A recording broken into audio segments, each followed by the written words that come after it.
Planetary defense is finding asteroids before they find us, but then also maybe getting asteroids before they get us.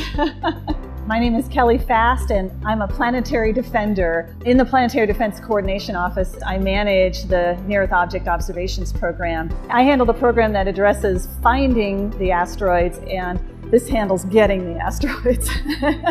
This is the DART spacecraft. The DART mission is just a spacecraft that is going to go and smack an asteroid. It is fantastic to see it in real life. DART will only be changing the period of the orbit of Dimorphos by a tiny amount, and really that's all that's needed in the event that an asteroid is discovered well ahead of time before it might impact Earth. You can't have a mission like DART without finding the asteroids first. That involves searching for near-Earth asteroids, getting them in the catalog, calculating their orbits, tracking them, keeping an eye on them. You know, as a kid, I loved astronomy, I loved Star Trek, and so I became a research astronomer. My first observing run ever was observing the impact of comet Shoemaker-Levy 9 with Jupiter. I never would have known that somehow my career would kind of come full circle to be part of something that affects people's everyday lives. I feel really honored and humbled to be working in the field of planetary defense because it can affect people. It's just really exciting to have that kind of role in an area of science that has such a